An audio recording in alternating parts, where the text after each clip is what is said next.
역시 산이 깊으면 골도 깊다. 아까 말씀드렸지만 우리가 수원과 광교의 미래가 어둡다. 집값 하락기에는 이게 뭐냐면 입주 폭탄이 급락 폭탄이 되는 거예요. 내년까지는 수원이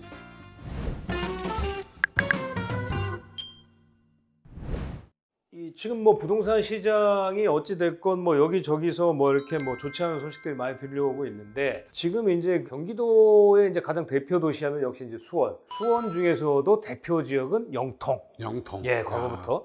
그래서 영통 지역이 이제 뭐 지금 광교 신도시라고 하는 곳이 최고 인기 지역이라고 할까? 그렇죠. 예, 이렇게 지금 떠올랐지 않습니까?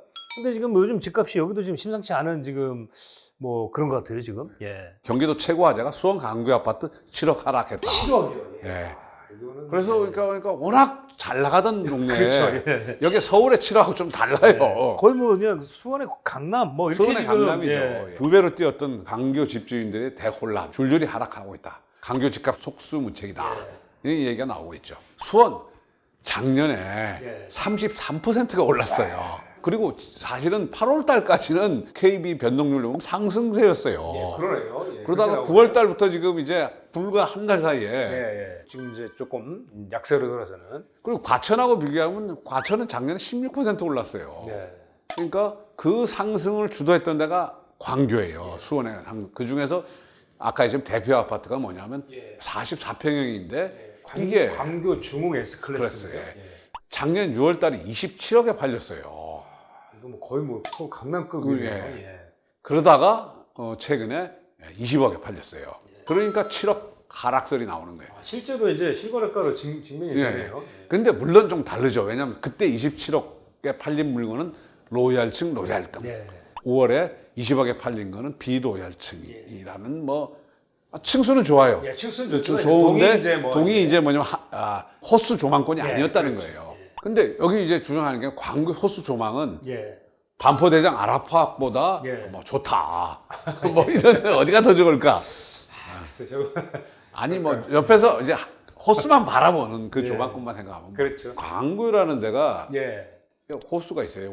옛날에 원천 유원지였죠. 이게. 그렇죠. 예. 여기 있는데 요 옆에 강교 S클래스 예. 이게 다 붙어 있습니다. 다 붙어 있어. 그 중에서 근데 지금도 보면 예. 이 좋은 매물은 그러네요. 예. 지금도 뭐 27억, 30억. 27억, 30억 나와 있더라고요. 야, 정말. 근데 어쨌든 이래도 거래가 되는 거는 저가 매물이니까 그런 얘기가 나오는 것 같아요. 네. 기자들은 너무 로얄층하고 비로얄층을 비교하는 거 아니냐. 예. 뭐 이런 얘기를 하지만 실제로 거래되는 걸 기준으로 하면 뭐 그게 트렌드로 로얄층 보여요. 안 팔리면 그만인 거 아닙니까? 네. 예. 그리고 실제 35평형도 보면 예. 뭐 추세는 맞는 것 같아요. 좀 하락 비슷하네요. 추세. 예. 떨어지고 있습니다. 그 다음에 그 옆에 있는 호반 서밋 예. 또 보면 떨어지고 있고 전세 가격이 떨어지고 있어요. 네. 강거 호반 베르디움도 보면 쭉 뭐 한 9억을 넘었다가 예. 한 7억 7억 언저리까지. 언저리까지. 떨어졌네요. 그중에서 일부는 비정상 거래가 가족 간 거래일 수 있겠지만 예. 저게 다 가족 간 거래는 아니에요. 그렇겠죠. 예. 그러니까 보니까 강교가 지금 역시 산이 깊으면 골도 깊다. 예. 그 다음에 주변에 영통, 예. 그것도 보면 이제 여기도 거래량이 많지 않습니까? 예. 34평에 보면 10억이 넘었다가 예. 지금은 뭐 8억대 정도 왔다 갔다 하죠. 저게 뭐 비율을 이렇게 따질 수 있는 게 아니라 기본적으로 급히 올라갔다 떨어지고 있는 그게 확인이 되는 거죠. 근데 실제로 그러면 자 얼마나 떨어졌느냐? 예. 그 보면 9월 19일 기준인데 예. 변동률로 보면 영통이 마이너스 1.9예요. 1.9. 예. 이거는 폭락이에요. 그렇죠. 주간 단위로 보면 엄청난 하락이죠. 엄청난 폭락이죠. 이게 예. 보면 왜냐하면 주간 딴 데 단위. 보면 성남 보면 뭐 마이너스 0.14 이것도 사실은 크다고 얘기할 수 있는데 맞습니다. 예. 수원이 마이너스 0.89 예. 폭락이 폭락. 폭락이죠, 사실은. 예. 그러니까 아까 말씀드렸지만 8월까지는 플러스였어요 분명히. 예. 그러다가 9월 달에 지금 뭐냐면 주간 단위로 1.9이면 예. 4주면 어떻게 되겠어요. 엄청난 지금 폭락을 하고 있는 거예요. 서울에서는 잠실 이 좀 하락을 주도했다고 하는데 왜 이렇게 광교가 했느냐. 예. 그럼 전국으로 봐도 전세도 보면 1위예요. 하락률 마이너스 2.17%. 엄청 떨어졌습니다. 이게 예. 월간이 아니에요. 주간 단위예요. 지금 그 심각하다는 세종, 예. 그 심각하다는 대구를 뛰어넘고 그다음에 수원 영통만 있는 게 수월 8달도 지금 마찬가지입니다. 많이 떨어졌습니다. 빅5에 들어가요. 이게 작년에는 전국 상승률 1위로서 거의 1, 2위로서 눈길을 끌었는데 지금은 이제 하락률 1위로서 지금 와 이거 롤러코스터예요. 그다음에 뭐냐 그 힐스테이트 영통 전용 84가 5억대 전세 물건이 시장에 나왔다고 하는데 이건 작년에 2월에 9억 6,500까지 올랐다는 전세 물건이 거의 전세가 반토막 났다는 거예요. 근데 일자리 많은 수원시 부동산. 그렇죠. 실제로 일자리가 참 많은데 많은데. 수원은. 그래서 뭐 지금 아까 했지만 매매뿐만 아니라 전세들도 뚝 역전세란 나온다. 이게 뭐냐 입주 폭탄. 중요한 건 또 입주 폭탄이에요. 13,000세대 입주 폭탄. 뭐 이게 좀 다르지만 자 보시죠. 보면 뭐 영통만 하는 건 아니라 영통도 있고 그 주변 지역들도 합쳐가지고 수원이라는 게 시장이 아주 엄청 큰 데가 아니니까 그렇죠. 그게 올해 10,000세대, 내년에 9,000세대. 그러니까 이게 지금 줄줄이 대기하고 있는 거예요 지금. 그러니까 아까 이 입주라는 게 집값이 상승기에는 호재예요 사실은. 생각보다 호재예요. 물량이 많아도 그렇게 확 안 떨어지는 건 되죠. 근데 집값 하락기에는 이게 뭐냐면 입주 폭탄이 급락 폭탄이 되는 거예요. 그러니까 사실은 송도, 인천이 올해 입주 폭탄 맞은 거 아니에요. 그렇죠. 그래서 전세도 지금 막 역전세라는 우려도 있는 거예요.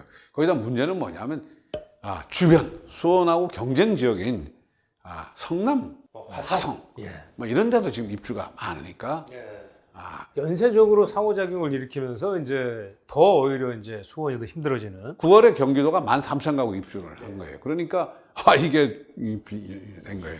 그리고 이제 여기도 이제 뭐냐면 재개발, 재건축이 또 많아요. 그렇죠. 수원이. 특히 이제 이게 보이시 인계동이라고 영통역 그쪽인데 그렇죠. 메탄 주공 4, 5단지 갑자기 가격이 좀 팍 뛰었네요. 뛰었죠. 지금은 거래 자체가 안 되는데 재건축을 하고 있어가지고 이런 것들도 이제 확 싸늘하게 식어가고 있습니다. 재건축이 많이 됩니다 지금. 그게 뭐냐? 이 영통이 우리가 수원에 영통 주명했던 게 삼성 효과.